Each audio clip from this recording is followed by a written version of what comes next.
안녕하십니까. 열린마당과 함께하는 금요일 아침입니다. 오늘 열린마당은요, 건강 특강으로 준비를 했습니다. 우리가 나이가 들면서 몸에 여기저기 문제들이 생기잖아요. 그렇죠. 그 이유 중 가장 큰 게 바로 노화일 텐데요. 네. 그 중에서 이 치과와 관련된, 치아와 관련된 노화는 상대적으로 우리가 조금 중요하게 생각하지 않는 것 같다. 이런 생각이 좀 들어요. 근데 실은 가장 중요하고 또 평소에도 관리가 네. 중요하다는 거 알고는 있는데 예방과 관리 면이 좀 소홀하지 않나 그런 생각을 해봅니다. 그래서 실제로 보건복지부에서 발표한 내용을 살펴봤더니 65세 이상 국민 가운데 정기적으로 치과 검진을 받는 비율이 34% 정도, 이 정도밖에 안 된다고 해요. 네, 뒤집어 얘기하면은 70% 정도 되는 고령 환자가, 고령 인구가 이 치아 관리에 소홀하다 이렇게 볼 수 있을 것 같은데요. 40대 이상이 되면 정기적인 치아 관리는 반드시 필요하다고 합니다. 그렇습니다. 그래서 오늘 열린 특강을 통해서 치아 노화로 인해서 어떤 증상들이 생겨나는지, 그리고 젊고 건강한 치아를 관리하고 예방하기 위해서는 어떤 방법들이 필요한지 함께 알아보는 시간 준비했습니다. 먼저 패널 두 분과 함께 하겠습니다. 안녕하세요. 네, 안녕하세요. 자, 두 분은 평소에 음식 드시는 거 워낙에 좋아하시니까 치아 건강 상태도 괜찮을 것 같다라고 여겨지는데 어떠십니까? 그렇게 생각이 드세요? 그런데 아까도 이제 말씀하셨지만은 사실 그렇지는 못한 것 같아요. 아무래도 이 치아는 네.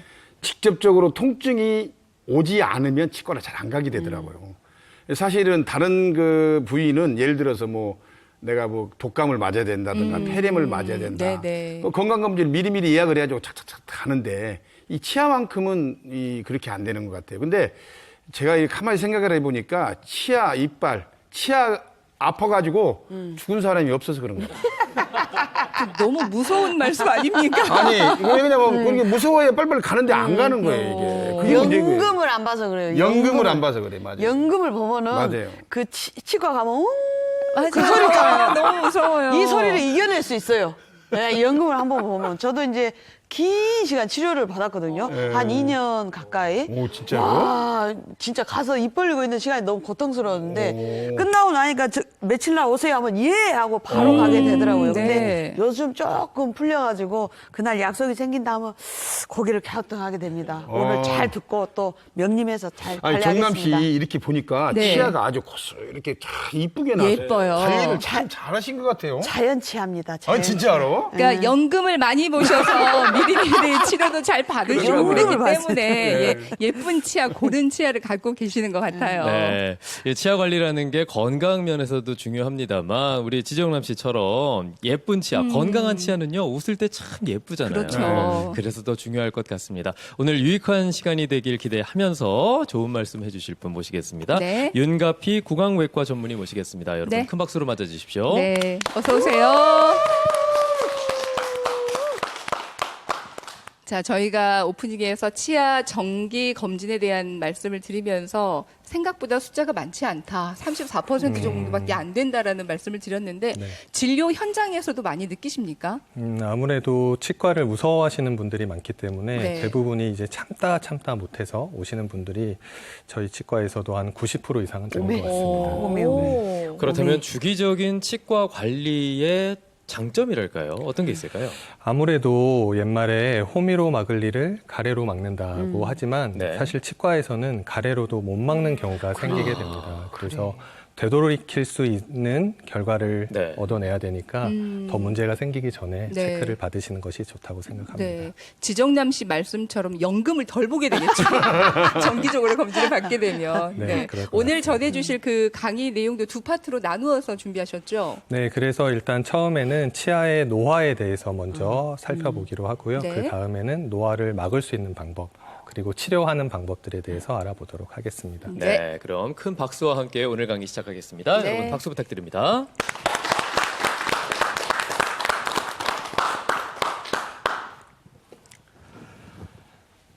오늘은 치아의 노화에 대해서 이제 알아볼 텐데요.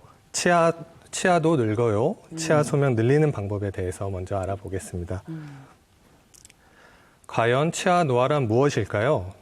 김성환 감독님, 혹시 네. 치아 노화하면 어떤 게 제일 먼저 떠오르시나요? 글쎄 아무래도 좀 이렇게 내려온다든가 약간 잇몸이 약해지면서 내려오면 이것도 약간 노화의 증상이 아닐까라는 생각이 들고요. 가끔은 어금니가 이렇게 약간 이렇게 그 갈라지는 경우도 있는 거고. 금이 가고 네. 또 빠지기도 하고 아, 네, 맞습니다. 그냥 그래서 치아 맥없이 빠져요? 노화라고 맥없이 빠져? 네, 치아 노화라고 하면 보통 풍치를 먼저 생각하시기도 아, 하고 맞아. 흔들려서 빠지게 되거나 아니면 노랗게 변하거나 대부분이 통증과 관련돼서 생각을 이제 많이 하시게 되는데요. 오늘 이제 알아보게 될 것들에는 여러 가지 이제 증상들이 있습니다. 그래서 치아 노화의 증상에는 치아가 닳아지는 것, 그리고 변색되는 것, 또 금 가는 것들이 있는데요. 치아의 구조에 대해서 먼저 간단하게 살펴보고 이제 설명을 시작하도록 하겠습니다. 치아는 이제 다들 아시겠지만 가장 바깥층은 범랑질이라고 하는 가장 단단한 층으로 구성되어 있고 가장 안쪽에는 치아 신경이라고 하는 치수로 이루어져 있습니다. 그 범랑질과 치수 사이에 상아질이라고 하는 구조가 있는데요.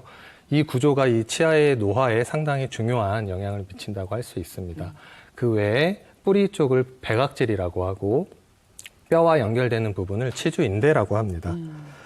그럼 여기서 다음 현미경 사진을 보면 이렇게 구멍이 뽕뽕 뚫려 있는 모습을 볼 수 있는데요. 이 사진은 방금 보셨던 구조 중 어떤 구조일까요? 범랑질? 광고에서 본 것 같기도 해요. 저거를 뭐 메꿔준다 뭐 이런. 예, 예. 아, 치아 표면이요? 예, 편면 아닌가요? 아, 제가 아까 중요하다고 설명드렸던 상아질. 상아질. 네. 그래서 와. 상아질은 이렇게 구멍이 뽕뽕 뚫려 있는 구조로 되어 있어서 치아 외측에서 자극이 주어지게 되면 치아 신경으로 자극을 전달하면서 시린 증상이 생기고 통증이 이제 생기게 됩니다. 그래서 상아질은 여러 1차 상아질, 2차 상아질, 3차 상아질 등으로 나뉘는데 자극이 있을 때 3차 상아질이 생기면서 치아 신경을 보호하는 역할도 하고 있습니다. 네. 이제 그래서 치아 노화 중에 하나인 표면 구조 상실 중에서 마모에 대해서 먼저 보면요.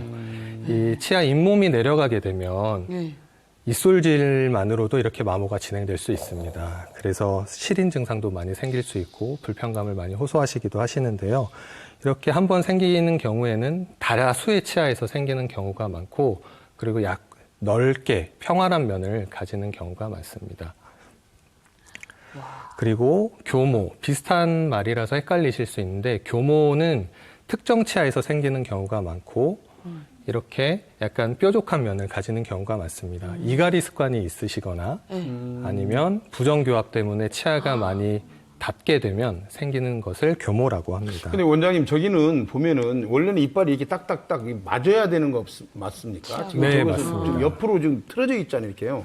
그게 이제 부정교합이 있으신 건데요. 부정교합이 있는 경우에 말씀하신 것처럼 치아가 안 좋게 닿게 되니까 교모가 생겨서 치아가 닳아지게 될 수 있습니다. 네. 선생님, 그 닳는다는 의미에서 보면 비슷한 것 같은데, 마모하고 교모하고 좀 어떻게 구체적으로 차이가 있는지. 그래서 사실 닳아지는 것에는 말씀하신 것처럼 구분하기가 어려운데 네. 생기는 부위가 이제 다르게 됩니다. 이 교모는 치아와 치아 간이 닿아서 생기는 거기 때문에 절단면이나 교합면에 생기게 되고 마모 같은 경우는 이제 칫솔질이나 이런 기계적인 접촉에 의해서 생기기 때문에 옆면에 생기게 됩니다.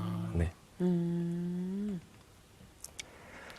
그리고 또 표면 구조 상실을 일으키는 원인 중에 굴곡파절이라고 하는 것이 있습니다. 이게 말이 어려워서 처음 들어보신 분들도 아마 많이 있으실 텐데 사실 없는 사람은 없을 정도로 상당히 많이 가지고 있으실 겁니다.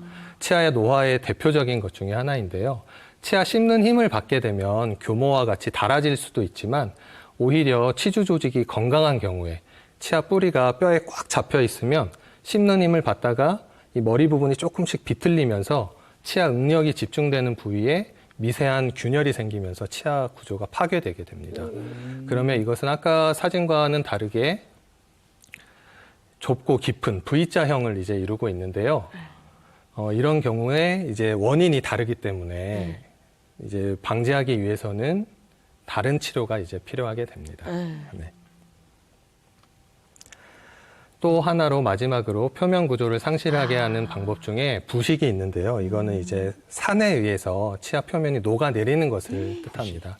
마찬가지로 한번 생기는 경우에는 대부분의 치아에 이완되는 경우가 많고 또 원인으로는 내인성 산과 외인성 산으로 나뉘는데, 이제 내인성 산은 이제 소화가 잘 안 되시는 분들, 역류성 식도염과 같이 이제 속에서부터 올라오는 산성 때문에 치아가 녹아내리는 경우가 있고, 또 외인성인 경우에는 우리가 자주 접하는 산성 식품들, 예를 들면 와인이나 아니면 커피, 스포츠 음료, 또 신과일 등 이런 것들을 너무 자주 접하시게 되면 이렇게 치아 부식이 일어날 수 있습니다. 왜 거기에 원장님 탄산은 포함이 안 되나요? 가장 제일- 심할 것 같은데요. 네, 맞습니다. 탄산이 사실 제일 또 중요한 역할을 하기도 합니다. 네. 그래서 이러한 치아의 표면 구조 상실을 너무 방치하게 되면 신경이 노출되는 정도까지 진행돼서 신경 치료를 하게 되기도 하고, 충치가 아니더라도 아니면 아예 부러져서 발치하게 되는 경우도 생길 수 있기 때문에 사실 예방과 관리가 매우 필요하다고 볼 수 있습니다. 그리고 이제 치아 균열이라고 하는 것이 있는데요. 치아 씹는 힘을 많이 받게 되거나 하면 치아에 금이 가는 것을 뜻하는데, 금강고요? 네, 맞습니다. 이것도 마찬가지로 대부분이 이제 가지고 있으실 수 있습니다. 하지만 교모나 굴곡 파절과는 다르게 이것은 표면 구조에 국한되지 않고 뿌리까지도 깊게 들어갈 수 있습니다. 왼쪽 사진을 보면 밖에서 봤을 때는 작은 선에 불과한데 치아를 삭제해서 들어가다 보면 이렇게 뿌리까지 더 넓게 퍼져 있는 것을 볼 수 있습니다. 이것을 이제 저기 그 혹시 그럼 직업에 의해서도 저렇게 직업병에도 가능할 수 있을까요? 네, 맞습니다. 이제 감독님과 같이 운동선수인 경우에도 그러니까요. 이렇게 꽉 씹는 힘이 있으니까요. 이제 여러 가지들이 복합적으로 나타날 수 있는데 그 중에서는 이제 가장 좋지 않은 것이라고 볼 수 있습니다. 심한 경우에는 발치까지 해야 되기 때문에 그렇습니다. 다음으로는 이제 치아의 변색도 노화의 한 가지라고 볼 수 있는데요. 이 변색을 일으키는 원인도 또한 너무나 다양합니다. 사실 음식 때문에 착색되는 경우도 많고요. 와인이나 아니면 커피, 우리가 좋아하는 커피나 아니면 그 외에도 색을 띠는 음식들이 좀 많이 있습니다. 차 같은 경우도 그렇고요. 네. 그 음식들에 의해서 생기는 것 이외에도 치아 구조가 자체가 변화해서 생기는 변색들도 있는데요. 뭐 항생제, 테트라사이클린 같은 항생제나 아니면 너무 퇴학이나 어렸을 때 불소에 빨리 노출되는 경우에, 산모가 노출되는 경우에 이런 태아의 치아의 구조가 변하기도 합니다. 이런 경우는 이제 미백이 되지 않는 경우도 있기 때문에 변색을 일으키는 원인이 무엇인지를 알아야 미백도 할 수 있을 것으로 생각됩니다. 그래서 이제 다들 관심이 많으실 텐데요. 치아의 노화 중에 한 가지가 또 노랗게 변하는 거기 때문에 치아 미백에 다들 관심이 많으실 텐데, 이 치아 미백을 하는 원리는 과산화수소나 과산화요소 같은 성분이 산화 환원 반응을 일으키면서 자유 라디칼이라고 하는 물질을 생성하게 만드는데요. 이런 자유 라디칼과 같은 물질들이 치아 구조 내부에 있는 그 색소 물질들을 분해하면서 미백을 일으키게 됩니다. 이제 치아 미백은 생활치 미백 그리고 실활치 미백으로 나뉘게 되는데요. 생활치 미백은 치아의 외부 구조를 해서 접근해서 미백을 일으키게 만드는 것이고, 실활치 미백은 치아 내부에 약재를 넣어서 미백을 하는 겁니다. 그래서 치아에 구멍이 뚫려 있어야 가능한 거니까 사실은 신경치료가 된 치아에서만 할 수 있습니다. 그리고 생활치 미백은 이제 또다시 나뉘게 되는데, 치과에서 하는지, 집에서 하는지, 아니면 시중에서 사서 할 수 있는지에 따라서 이렇게 나뉘게 됩니다. 전문가 미백술은 이제 아시다시피 치과에서 이제 진행을 하는 거고요. 그리고 대신 단시간에 이루어지기 때문에 1시간에서 2시간 정도에서 이루어지기 때문에 좀 강한 농도의 미백제를 사용해서 이제 잇몸이나 이런 곳에 해가 가지 않도록 주의해서 진행해야 되고요. 레이저 등을 이용해서 약간 분해 반응을 좀 더 촉진시키기도 합니다. 그리고 자가 미백술은 자기에 맞는 트레이를 만들어서 밤에 4시간에서 8시간 정도 끼고 있으면서 한 2주 정도 시간을 들여서 미백을 하는 방법이고요.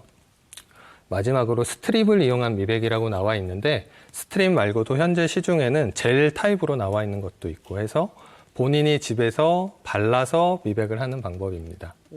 아무래도 좀 더 약한 방법이라고 볼 수 있고, 본인에 맞는 방법을 이제 선택하는 것이 중요하다고 볼 수 있습니다. 다들 이제 너무 궁금하신 게 미백을 하면 치아가 시리지 않나.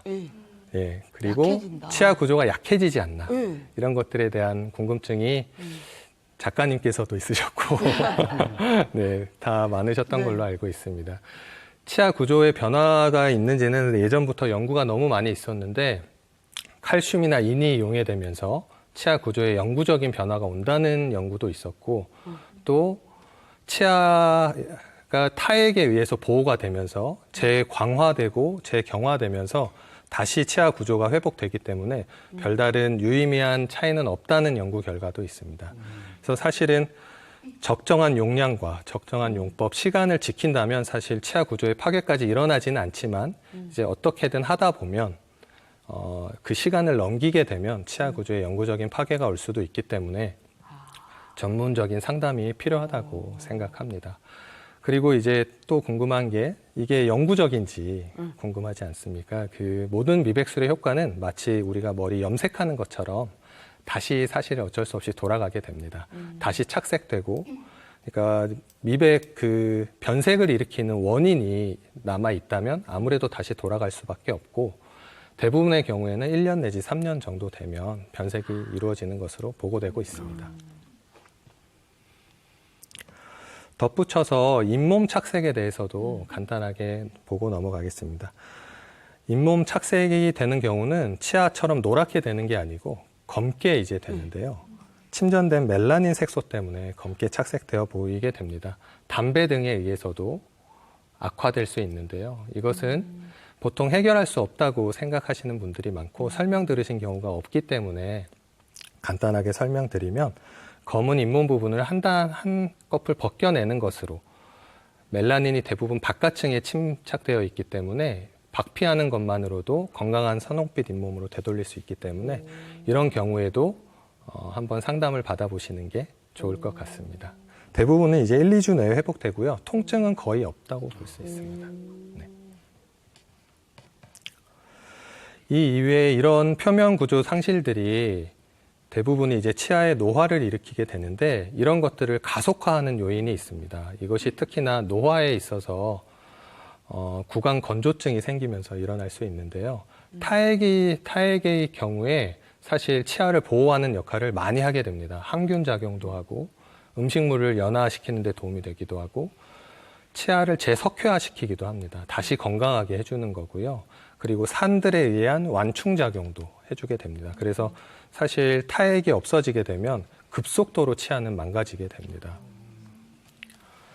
이러한 타액의 분비 저하가 대부분의 경우에 노화가 일어나면서 생긴다고 이제 다들 알고 계시는 경우가 많은데요.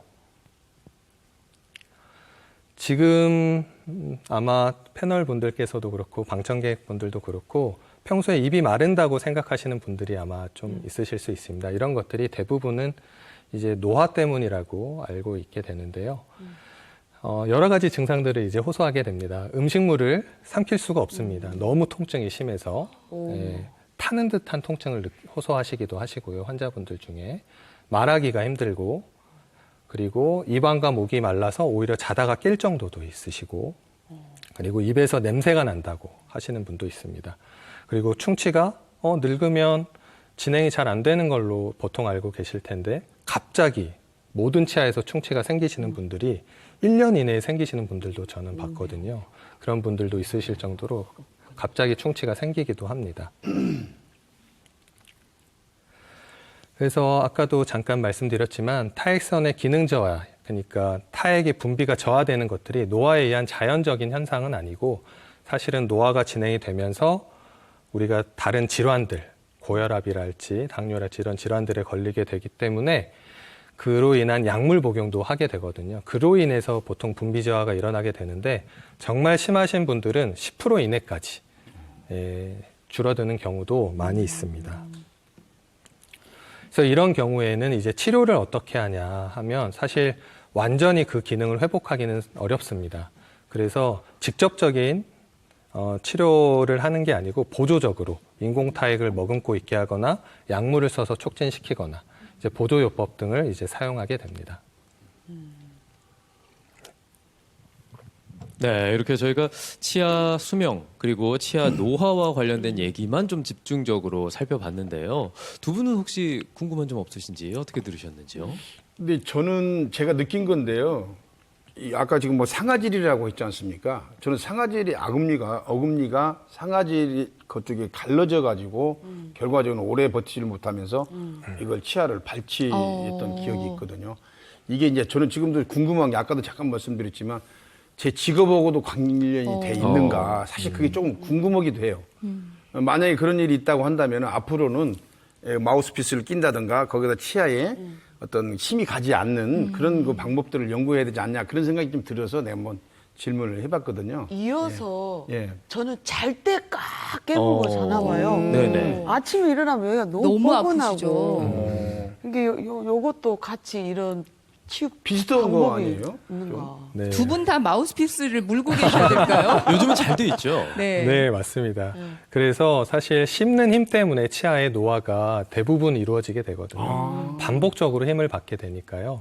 그런 경우에 이제 힘을 가지 않게 하는 게 중요한데 말씀하신 것처럼 운동하시거나 힘을 꽉 주어야 되거나 아니면 밤에 주무실 때는 사실 조절할 수가 없기 때문에 근육이 활성화되는 걸 조절할 수 없기 때문에 장치를 이용해서 사용하기도 하는데 그거 자체는 사실 치아에는 또 오랫동안 끼게 되면 무리가 갈 수 있어서 사실 한 좀 불편하실 때 며칠 정도 끼고 또 며칠 정도는 빼놓고 이렇게 사용하기도 하고 아니면 운동하실 때만 사용하셔도 되고 그렇게 보호하는 이 방법이 잠잘 있습니다. 때 하는 것은 평소에 뭐 사람들한테 뭐 앙심이 좀 그냥 이런 뭔가 거, 더 잘해보자. 아니면 뭐 잘해보자. 스트레스가 많다든지. 그게 뭐 이렇게 한다라. 너 보자, 딱 이러고 앙당 물어본 거 아니에요? 저를 혹시 매주 한 번씩 감독님 옆에 계신 시간 때문에 그런 건 아니신 거죠? 절대 아니죠? 나 때문에 그런 거야? 아니 의사 선생님 그러더라고요. 왜 이렇게 사회에 불만이 많냐고.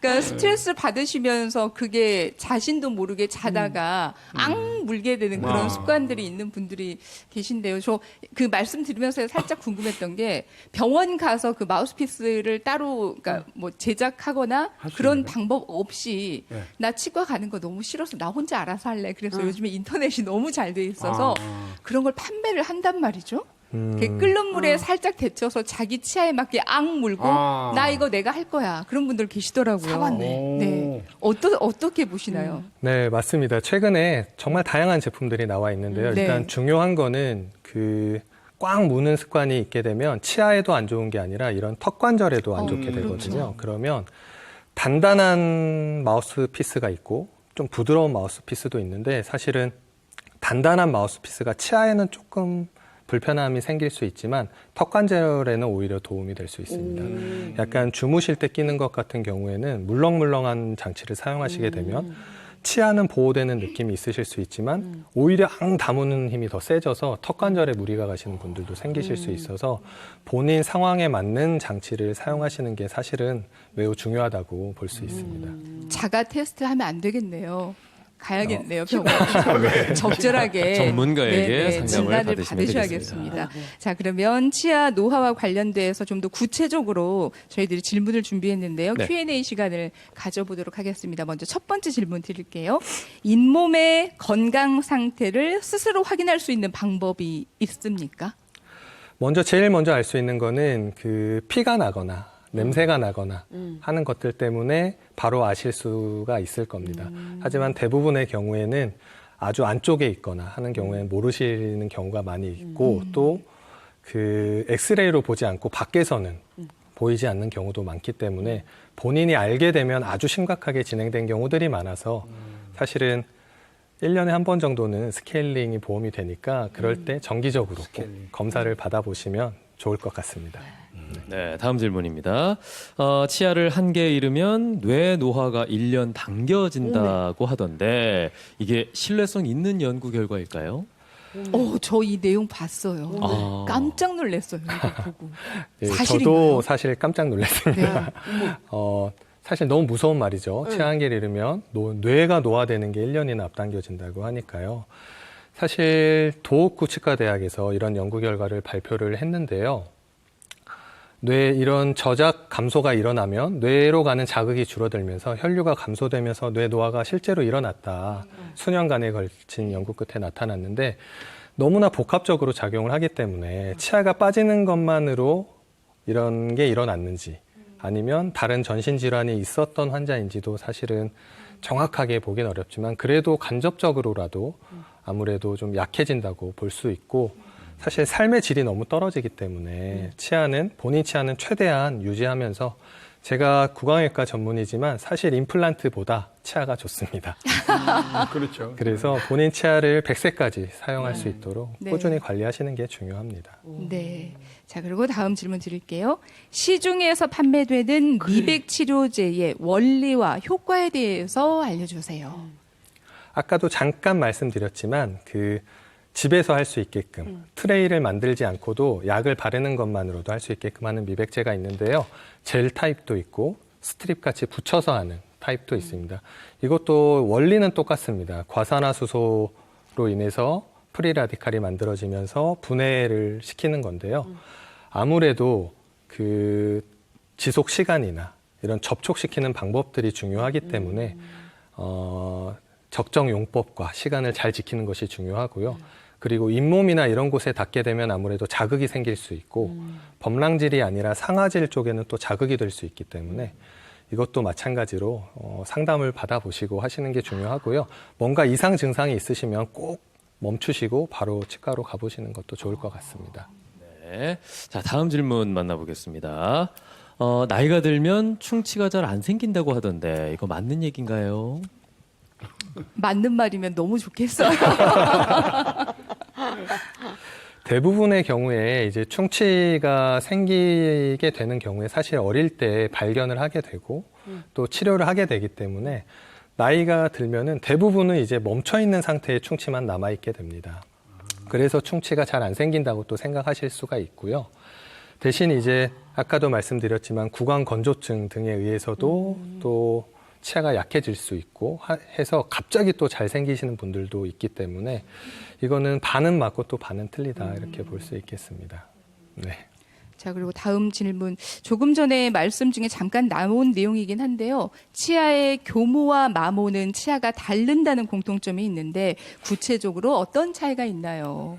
조금 더 설명을 부탁드립니다. 그래서 사실 치아의 교모는 치아끼리 이렇게 맞닿아서 생기는 거고 마모는 치아에 칫솔질을 세게 한다든지 잘못된 칫솔질로 인해서 치아의 옆면이 닳는다는 이런 차이점이 있게 되기 때문에 교모를 막기 위해서는 가능하면 이갈이 같은 습관을 없애야 되고 또 부정교합이 있다면 해결을 해주어야 하고요. 마모 같은 경우는 이제 잇몸이 내려가서 치아의 약한 부분이 드러난 곳에 잘 생기기 때문에 잇몸 관리를 잘 해주시고 칫솔질을 할 때 세게 하지 않으면 시원하지 않게 느끼시는 분들이 또 있어요. 분노의 네, 칫솔질. 네. 시원한 느낌이 들 때까지 하시는 분들이 있기 때문에 아주 좋지 않은 습관이고 그러니까. 이렇게 사실은 하지 말라고요. 치석 같은 경우에 약하게 해도 다 제거가 되고 제거가 되지 않는 곳은 사실 칫솔이 닿지 않기 때문에 안 되는 거라서 정기적으로 청소해 주시고 양치는 가능한 부드럽게 해주시는 게 마모를 막아주는 방법입니다. 선생님, 그러면 본인이 교모나 마모 중에 어떤 증상들이 있는데 일상생활을 하거나 음식을 먹거나 칫솔질을 할 때 내가 뭔가 문제가 있구나를 이 정도 되면 느끼나요? 스스로?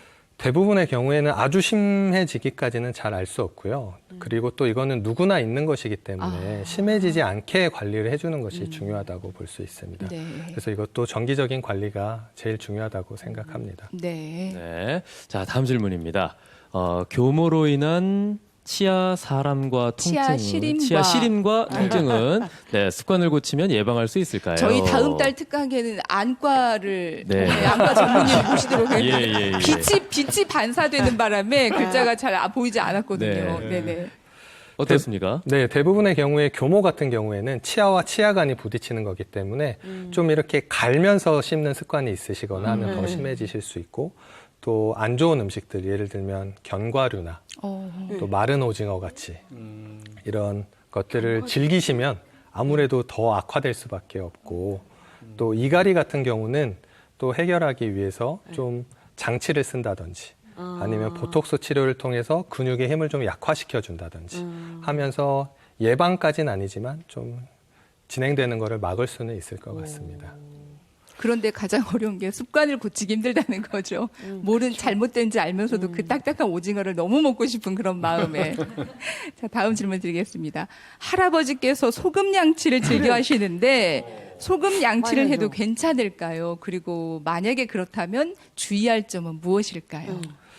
이제 아까 말씀드렸던 거를 이제 기억을 하신다면 조금이나마 이제 눈치를 채셨을 텐데요.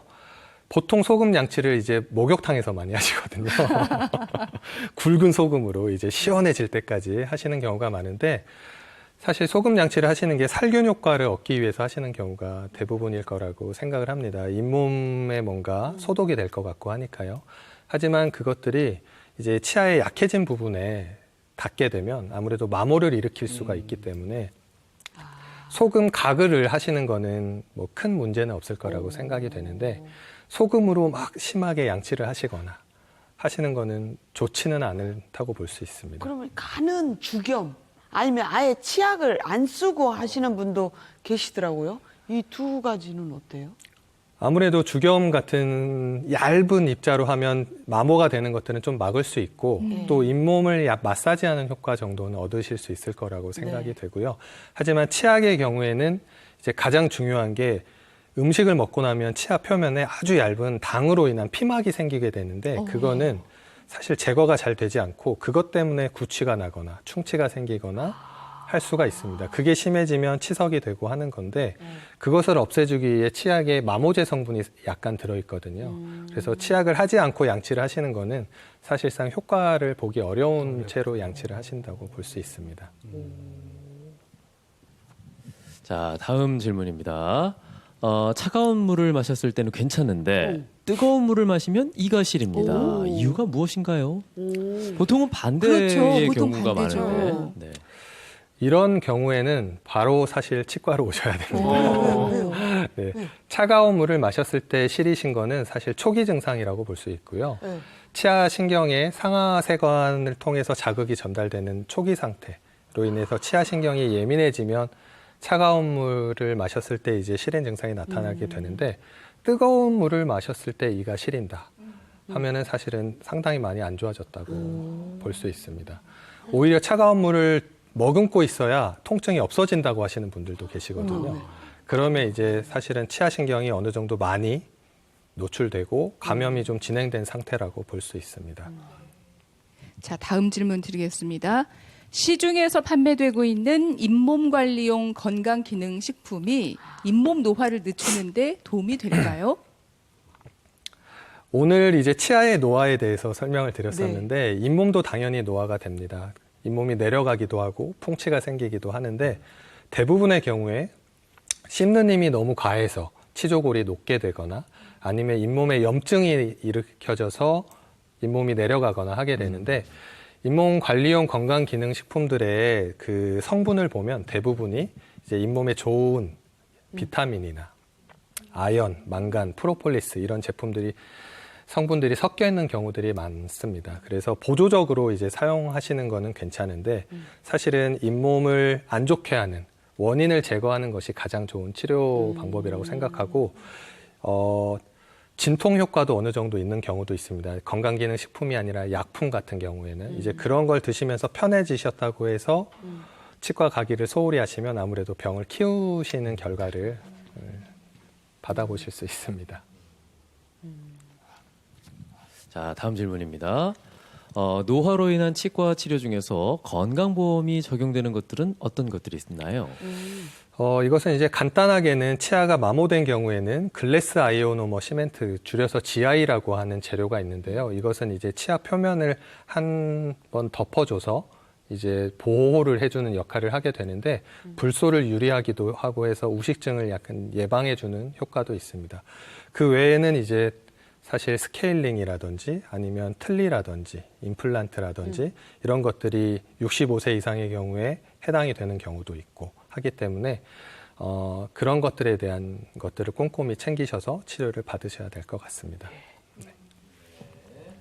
자, 지금 저희가 첫 번째 파트는 치아 노화와 관련된 내용이었습니다. 자, 두 번째 파트 어떤 내용일지 궁금한데요. 치아 수명을 늘리는 방법에 대해서 좀 알아보도록 하겠습니다. 네, 강의 시작해 주시죠. 질문 먼저 한번 하고 네. 그럼 강의를 이어가겠습니다. 치아 수명을 늘리는 나만의 혹시 방법이 있다면 어떤 게 있을까요? 저 같은 경우에는 식사를 하고 나서 좀 빠른 시간 안에 찌꺼기들을 제거해주는 그런 식으로 예를 들어서 이제 물로 이렇게 쏴가지고 이렇게 워터픽. 워터픽. 네. 그다음에 바로 이제 좀 주로 저는 그렇게 하는데 제 생각에는 효과가 좀 있기는 있는 것 같아요. 예, 그런 것들이. 예. 저도 뭐 비슷한데 치간 칫솔 꾸준히 써주고 단 걸 잘 안 먹으려고 일부러 먹었다 하면 물을 좀 많이 먹는다거나 훌륭하죠. 네. 모두 그렇게 이제 나만의 생각합니다. 노하우가 있으실 텐데요. 네. 말씀하신 것처럼 이제 치간 칫솔을 사용해 주시는 건 너무 좋은 방법입니다. 양치질로 잘 되지 않는 거기 때문에 그러면 늘리는 방법이 어떤 것이 있는지 이제 차차 살펴보도록 하겠습니다. 제일 중요한 건 이제 본인의 상태를 정확하게 알아야 되는 것이 제일 중요한데요. 정확한 진단을 위해서 엑스레이나 임상 사진 그리고 컴퓨터 단층 촬영, CT와 같은 것들을 통해서 여러 가지 정보를 취합해서 정확한 진단을 하는 것이 중요합니다. 사진에서 보이다시피 마모나 이런 치아 구조가 파괴된 것이 적은 상태에서 진행되는 경우가 이제 있고 또 정지되어 있는 경우도 있습니다. 심하게 파괴가 진행된 경우라도 정기적으로 검사하는 과정에서 멈춰 있으면 사실 굳이 치아를 깎아내면서 치료하지 않아도 되는 경우가 있고 조금 파괴됐더라도 한 6개월, 1년 체크했을 때 진행이 되는 경우에는 또 치료를 해주는 게 유리한 경우가 있기 때문에 사실 꾸준한 검사를 통해서 자기 상태를 정확하게 아는 게 아주 중요하다고 볼 수 있습니다. 그리고 또 하나는 이러한 예방 및 관리를 통해서 원인을 제거하는 것이 안 좋은 습관도 그렇고 안 좋은 행동들 그리고 안 좋은 음식들 이런 것들을 피해주는 것이 아예 생기지 않게 하는 것이 제일 중요하다고 볼 수 있습니다. 하지만 사실 완전하게 피하기는 너무 어렵죠. 네. 그래서 이제 증상이 생기게 되면 불편한 증상이 생기시게 되면 이제 치아의 민감도를 감소시키기 위해서 상하세관 아까 말씀드렸던 상하세관을 폐쇄하면서 민감도를 감소시키는 방법이 있습니다. 코팅을 하거나 아니면 불소를 통해서 또는 레이저를 통해서 상하세관을 폐쇄하는 방법이 있고 이것으로도 이제 해결되지 않는 경우에는 치아 마모된 곳이나 교모된 곳에 때우는 치료를 할 수 있습니다. 아까 이야기 드렸던 GI라든지 복합 레진이라든지 상황에 맞게 이제 치료를 할 수 있습니다.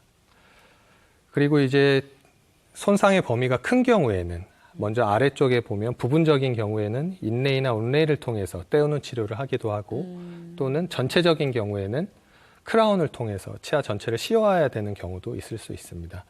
골드 크라운이라고 해서 금속만으로 이루어진 것이 있고 PFM 크라운이라는 것은 금속과 세라믹 재료가 합쳐진 재료 그리고 지르코니아나 올세라믹 크라운은 세라믹으로만 이루어진 재료라고 할 수 있습니다. 우리 김한별 아나운서님께서는 네. 라미네이트라고 하면 어떤 이미지가 제일 먼저 떠오르실까요? 부의 상징 아닙니까? 아무나 할 수 없고 돈이 많이 들고 대신에 효과는 확실하다. 뭐 이런 식으로 이미지가 좀 떠오르거든요. 연예인 네. 이런 이미지도 떠오르고. 대체적으로 돈이 많이 들고 네. 그러니까 뭔가 비싸다는 이미지. 네. 예. 심미적인 이유에서 많이 하게 되고 또 치아를 깎게 되고 네. 예, 치료 목적이라고는 보통 생각하기가 좀 어렵죠. 처음에 라미네이트라고 하면. 이제 라미네이트라고 하는 치료는 한꺼풀 씌워주는 치료인데요. 치아 삭제를 하지 않거나 아니면 일부만 범랑질을 일부만 삭제하고 치아 겉면을 세라믹 재료로 보강해 주는 것을 라미네이트라고 합니다. 수치로 보면 0.3mm에서 0.5mm 정도로 하고요. 더 얇은 경우에는 0.2mm 정도까지 줄이기도 하는데 이러한 경우에는 재료가 너무 얇아서 사실 치아가 비쳐 보일 정도까지 얇습니다. 그렇다는 거는 치아를 거의 삭제하지 않고 이제 붙일 수 있다는 것인데요. 아까 보셨던 크라운이라고 하는 재료들은 보통 1mm에서 1.5mm 정도 치아를 깎아내야 되기 때문에 아무래도 그에 비해서는 치아를 좀 보호해주는 역할을 할 수 있다고 볼 수 있습니다. 그래서 치료 목적으로 라미네이트를 사용하는 경우를 보면 치아가 부러진 경우에 와우. 보통은 이제 크라운 치료를 해야 된다고 생각하시는 경우가 많은데 크라운을 하게 되면 이제 치아를 많이 깎아야 되니까 또 신경 치료까지 이어지게 되는 경우가 있습니다. 이 환자분 같은 경우에는 어린 학생이었는데요. 아무래도 어린 학생의 경우에 신경 치료에 대한 거부감도 있고 해서 이제 라미네이트로 마무리를 했던 환자인데 치아 삭제량이 적기 때문에 신경 치료를 하지 않고 마무리할 수 있다는 장점이 있고요. 또 지금껏 보아왔던 치아 표면이 구조가 많이 상실돼서 마모가 이렇게 심한 경우도 보호하려는 목적으로 일부 범랑질은 삭제하지만 상아질, 잇몸이 드러난 상아질 부위는 보호해 주려는 목적으로 라미네이트를 할 수 있습니다. 저렇게 약간 틀려지네. 또한 치아 외부 구조에 단순히 착색된 것이 아닌 표면 구조가 변해서 생기는 변색, 예를 들어 불소 침착 같은 경우에는 미백매에는 반응하지 않게 됩니다. 이 경우에도 심미적인 이유에서 이제 라미네이트를 할 수 있는데요. 이런 경우에는 이제 본인 치아색이 가능한 가깝게 하면서 심미적인 목적도 이루는 경우라고 할 수 있습니다. 이렇게 치아가 벌어지게 되는 경우도 생기는데요. 이런 경우에 대부분이 풍치 같이 와서 치아가 흔들리시는 환자분들이 있습니다. 벌어지게 되면서. 그러면 교정을 통해서는 해결할 수 없기 때문에 이런 경우에도 벌어진 치아를 회복하기 위해서, 메꾸기 위해서 라미네이트를 사용하는 경우도 있습니다. 그래서 이런 치아 치료의 시기를 지키는 게 가장 중요하다고 볼 수 있는데요. 이 빨간색 글씨로 제가 써놨는데 소 잃고 외양간 고친다고 써 있는데 사실은 치과에서는 소 잃고 외양간도 잃는다. 고 볼 수 있습니다. 시기를 놓치게 되면. 그래서 오랫동안 방치되는 경우에는 다수 치아에 발치 또는 마모가 진행될 수 있고 사진에서 보이시듯이 마모가 조금 진행된 경우에 치료를 하게 되면 떼우거나 라미네이트를 하거나 해서 보호를 해주게 되면 이렇게 심각해지는 경우까지 가지 않고 이렇게 본인 치아를 100세까지 사용할 수 있도록 먼저 이렇게 치료를 해주는 게 필요한 경우도 있습니다. 그래서 정확한 진단을 통해서 진행이 되고 있는지를 항상 체크를 해야 되고요. 이마저도 시기를 놓쳐서 아이고, 정말 심각해져서 어떡하. 이제 발치를 다수 치아를 하게 되거나 하게 되면 이제 어쩔 수 없이 임플란트로 회복을 할 수밖에 없는데요. 이런 경우에는 이제 치아만 무너진 게 아니라 턱관절 자체도 무너지게 되고 근육도 무너진 상태에 적응을 하게 되기 때문에 아주 복합적으로 이런 모든 것들을 고려해서 회복을 해야 하고요. 특히나 안 좋은 것들이 이제 치아가 하나 둘씩 빠지게 되면 그 속도가 점점 더 빨라진다는 게 문제입니다. 우리는 28개 치아를 갖고 있는데 한두 개 빠질 때는 괜찮다가 4, 5개 이상 빠지게 되면 이제 빠진 만큼 나머지 치아들의 과부하가 걸리니까 점점 더 과속화되게 됩니다. 네, 그래서 치아 수명을 늘리기 위해서는 가능한 정기적인 체크와 진단을 통해서 더 심해지기 전에 항상 체크 받으시고 치료하는 것이 중요하다고 생각합니다. 네, 두 번째 파트였습니다. 치아 수명을 늘리는 방법에 대해서 알아봤는데 두 분이 그 어느 때보다 집중해서 한숨까지 쉬어가면서 이렇게 들으셨습니다. 어떻게 좀 궁금한 점 있으신가요? 예. 저는 그 라미네이트의 수명도 좀 궁금하고요. 근데 아까 이렇게 많이 벌어졌던 그런 치아가 라미네이트를 해서 이렇게 붙어서 이렇게 전혀 손상 없이 나올 수 있습니까? 이렇게요? 마술 그러니까 같죠. 네, 마술 네. 같아요, 진짜. 사실 벌어져 있는 경우에는 오히려 더 좋다고 볼 수 오히려? 있는데 벌어져 있지 않은 치아의 경우에는 그래도 조금이라도 치아를 깎아야 되는 게 있는 반면에 벌어져 있는 경우에는 그 위에 씌우는 개념이기 때문에 치아 삭제를 하지 않고 이제 해결할 수 그럼 있는 씌울 때도 많이 벌어져 있으면 또 조금 더 두껍게도 해줄 수도 있는 그렇죠. 치아 이제 보철물의 두께가 두꺼워지는 게 되죠. 그리고 이제 강도에 대해서도 보통 많이 이제 궁금증을 가지고 계시죠. 아무래도 보철물이 얇다 보니까 약해서 깨지게 되거나 그러니까요. 뭘 잘 못 씹게 되거나 하지 않을까 하는 이제 걱정이 있게 되는데요. 그 라미네이트의 강도는 그 보철물의 두께에서 나오는 것이 아니라 치아와 접착되는 강도에 의해서 생기게 됩니다. 쉽게 설명드리면 현미경을 볼 때 쓰는 슬라이드 글라스가 상당히 얇거든요. 그게 슬라이드 글라스가 강해서 안 깨지는 게 아니라 그 밑에 유리에 단단하게 접착돼 있어서 깨지지 않게 되는데 치아와 단단하게 접착이 되면서 치아와 같은 거의 유사한 강도를 가지게 되기 때문에 사실은 강도에 의해서는 크게 걱정하실 건 없습니다. 단지 접착이 잘못되면 떨어져 나가거나 하면서 깨지거나 하는 게 이제 생길 수는 있습니다. 제 지인이 임플란트 시술했는데 약속을 안 나오길래 아니 얼마나 이를 뽑아서 그래요. 그랬더니 차라리 남은 개수를 물어보시오 이렇게 말할 정도로. 근데 한꺼번에 그렇게 임플란트 치료를 하는 게 많은 개수 하는 게 괜찮은 겁니까? 걱정이 되더라고요. 그래서 사실 이제 수술에 대한 그런 거부감이나 무서움이 있으실 수도 있죠. 하지만 아까도 말씀드렸듯이 치아가 이제 몇 개 없으시다는 거는 우리가 그렇다고 해서 씹는 힘이 줄어들진 않거든요.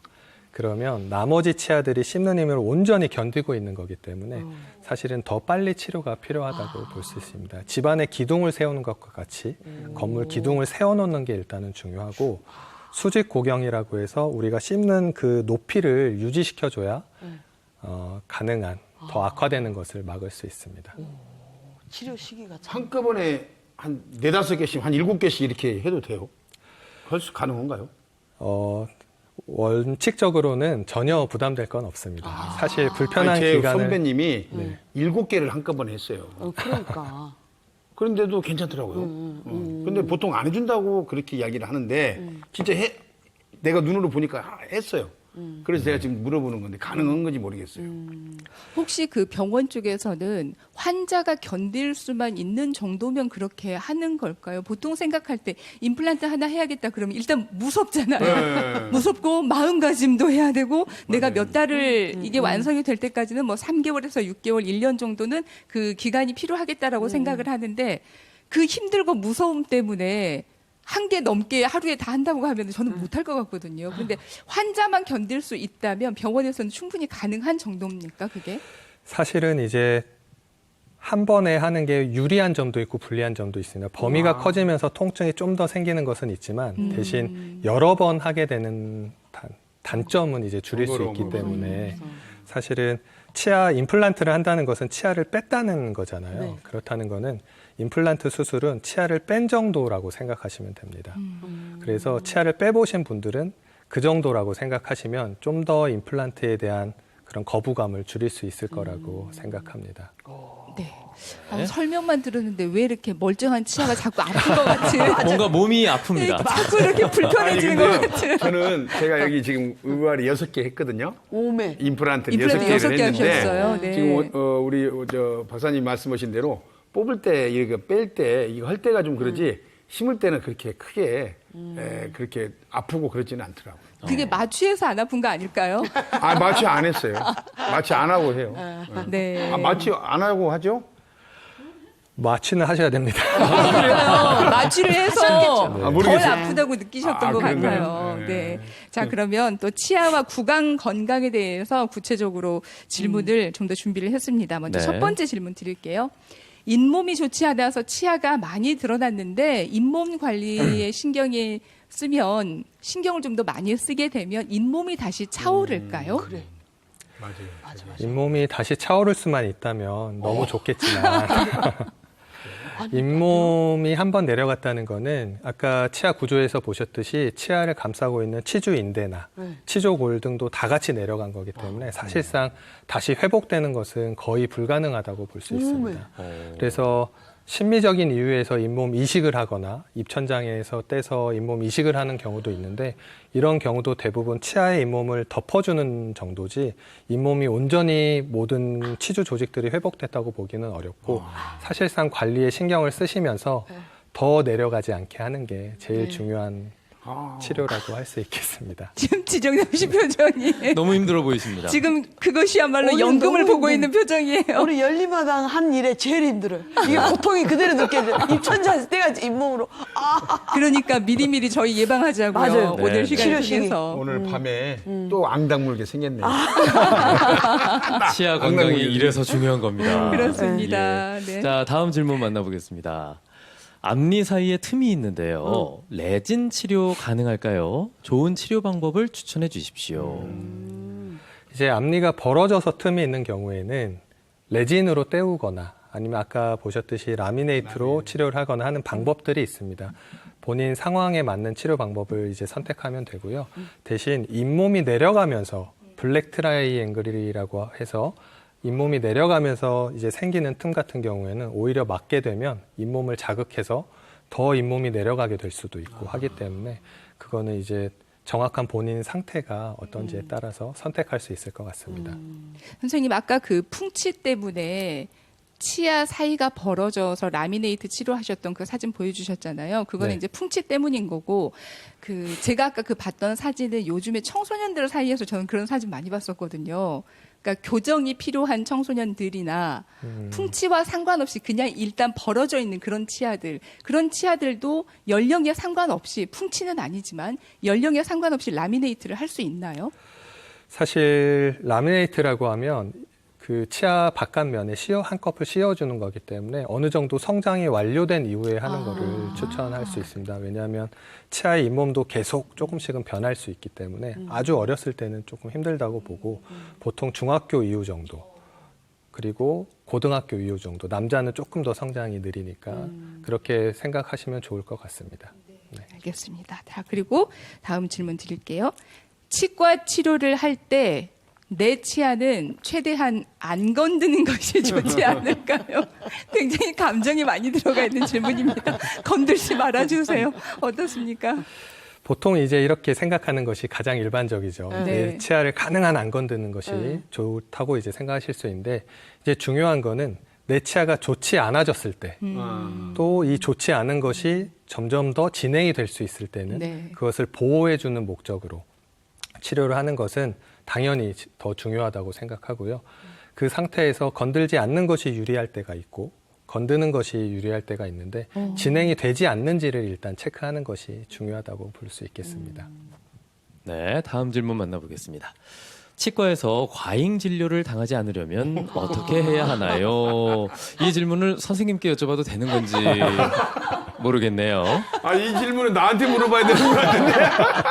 저한테 물어봐야 되는 거 아니에요? 어떻게 해야 됩니까? 아, 그냥 몇 개 하지 어떻게 해요? 그러니까 아니 환자 입장에서는 본인이 그쵸. 전문가가 아니니까 판단하기 힘들거든요. 네. 자, 답해 주시죠. 제일 어려운 질문인 것 같아요. 네. 사실 이런 부분에 대해서 제일 걱정이 많은 부분인 것 같습니다. 왜냐하면 말씀하셨듯이 잘 모르니까. 하지만 이제 중요한 거는 모르면 당할 수밖에 없거든요. 당연히 대부분의 치과 의사분들이 양심적이고 이제 좋은 진료를 하시지만 그 중에는 또 과잉 진료를 하시는 분들도 일부 있으실 수는 있습니다. 그래서 당하지 않으려면 일단 자기 상태에 대해서 잘 알아야 되고 전문적이진 않더라도 간단한 치과 상식 정도는 알고 있어야 하는 게 알아야 당하지 않는다고 생각합니다. 그리고 한 곳에서 상담을 받아보시지 마시고 여러 군데에서 상담을 받아보시고 치과 의사 선생님마다도 또 신념이 다르고 개념이 다르시기 때문에 일단 들어보시면 어떤 것이 나한테 더 맞는지를 생각해 보시는 것도 하나의 방법이 될 수 있고 맞아요. 또 자주 의사가 바뀌는 곳이나 이런 곳은 또 장기적인 데이터가 쌓이지가 않으니까 내 치아를 정기적으로 체크해 줄 수 있는 곳에서 오랫동안 받으시는 것이 과잉 진료를 당하지 않는 방법이 될 수 있을 것 같습니다.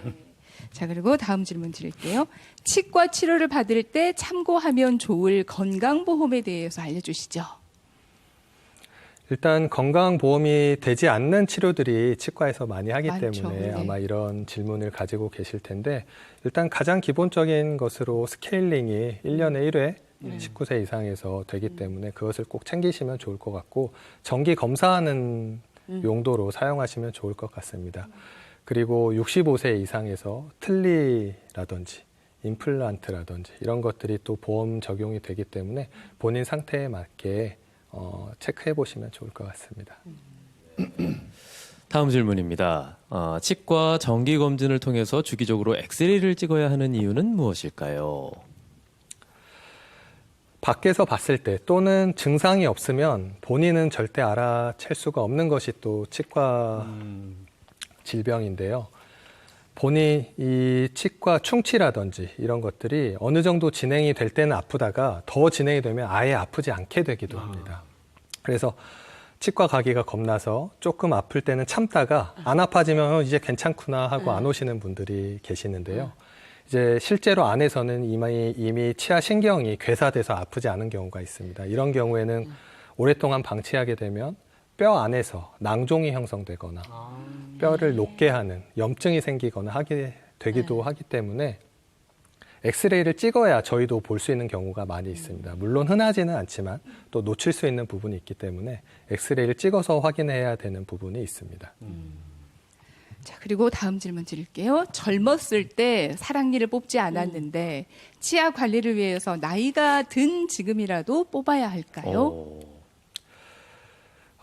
사랑니 같은 경우는 이제 적정 발치 시기는 20세에서 25세 정도로 이야기를 하고 있습니다. 대부분이 그 시기에 빼야 빨리 낫기도 하고 또 문제가 생기기 전에 뺄 수 있는 경우들이 많이 있습니다. 하지만 좀 더 나이가 든 지금의 같은 경우에는 어느 정도 아프지 않다면 문제가 없는 경우들이 많이 있습니다. 그래서 문제가 생기지 않고 있다면 굳이 꼭 빼실 필요는 없습니다. 하지만 아주 드물게 낭종으로 발전하는 경우도 있고 하기 때문에 아까 말씀드렸듯이 1년에 한 번 정도는 스케일링 하시면서 엑스레이도 찍고 체크를 하시면 사실 특별히 빼셔야 되는 경우는 조금 드물기는 합니다. 네. 자, 구강청결제가 잇몸 건강에 도움이 될까요? 또 장시간 사용해도 괜찮을까요? 워낙 구강청결제가 좀 강하다. 이런 인식 때문에 오래 쓰면 안 좋지 않을까라는 생각도 있어서요. 그래서 좀 덜 독한 그런 구강 청결제도 나왔어요. 전 좀 너무 센 것 같아서 좀 약한 걸 쓰고 있거든요. 어떻습니까? 네, 아무래도 이제 상쾌한 느낌을 얻기 위해서 사용하는 경우들이 많다고 생각합니다. 사실 보조적으로 이제 사용되면 청결한 느낌도 있을 수 있고 뭐 냄새가 난다든지 이런 걸 좀 막을 수는 있겠지만 일단 기본적으로 잇몸 건강에 해가 되는 것들을 제거해주는 역할은 사실상 하기가 좀 어렵습니다.